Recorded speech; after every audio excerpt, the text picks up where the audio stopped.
India का क्या moon है, इंडिया का क्या सन है, इंडिया का क्या असेंडेंट है? ये तो इट्स ए टॉरस असेंडेंट। हम लोगों ने बर्थ 2 चार्ट्स आप ले सकते हैं इंडिया के। एक है 15 अगस्त 1947 का चार्ट, और एक वो चार्ट है जो कॉन्स्टिट्यूशनल चार्ट है 26 जनवरी 1951, वो आप ले सकते हैं। And then you can see कि इंडिया के लगन में राहु है, क्योंकि इंडिया का, आपको पता ना कि इंडिया का जो इंडिपेंडेंस का टाइम निकाला गया था वो 3 ज्योतिषियों ने निकाला था। I have no idea. अच्छा, तो ये बहुत नोन थिंग है कि माउंटबेटन को, लॉर्ड माउंटबेटन को ये कहना था कि मेरे को 15 अगस्त को आपको आज़ादी देनी है।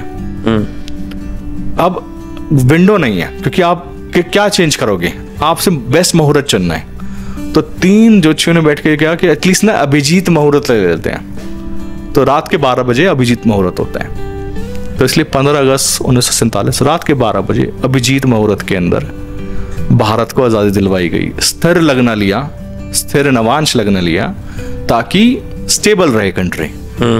ठीक है, लगन में भले ही राहु आया, I mean Rahu is a king, Rahu has its own way to do things.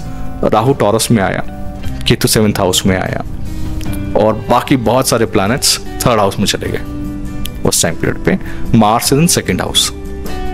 तो ये भारत का चार्ट है। अब इस चार्ट को निकालने के लिए उन 3 ज्योतिषियों ने जो बेस्ट पॉसिबल ऑप्शन है, it's like caesarean birth. Caesarean birth के मुहूर्त के लिए कोई आता है तो वो बोलते हैं कि 15, 16, 17 3 डेट्स हैं, इसमें से देख लो कौन सा बेस्ट पड़ रहा है। आपके पास सिर्फ ऑप्शन है मून चेंज करने का, क्योंकि मून ही मूव करेगा। And you choose out the best possible muhurat in that time frame, best possible lagna in that time frame, जिससे कि इस दशा के अंदर कर लेते हैं। वही उन 3 एस्ट्रोलॉजर्स ने किया, और इस तरीके से भारत का जन्म ठीक रात के 12 बजे पंडित नेहरू ने साइन किए, और उसके बाद फेमस स्पीच दिया, as the world स्लीप्स।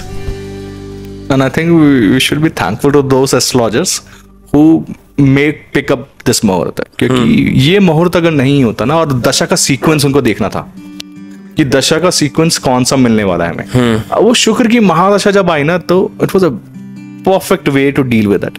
But again वो दशा के अंदर टेररिज्म, इंसर्जेंट अटैक्स, बहुत सारे और प्रॉब्लम्स इस देश के अंदर आए।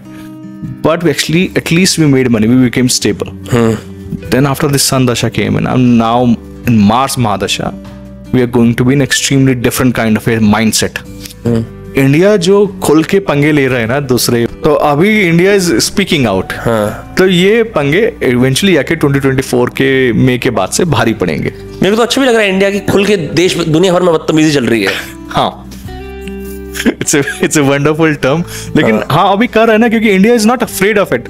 बिकॉज क्या है, हमें जब आपको अपनी इंडिविजुअलिटी कंफर्म हो जाती है ना कि यार हमारे पास बहुत ताकत है, because we have the buying power. ज्यादा बदतमीजी करोगे हम स्टॉप कर देंगे सारा माल, हम खरीदेंगे ही नहीं, बेचेंगे ही नहीं तुम्हें, हम गेहूं नहीं बेच देंगे तुमको, क्योंकि we are the bread basket for many countries. और ये जो वो है ना, क्या बोलते हैं, ये जो ताकत आई है ना, वो इसलिए आई है क्योंकि चार्ट ऐसा है, वो मुहूर्त पिक कर गया।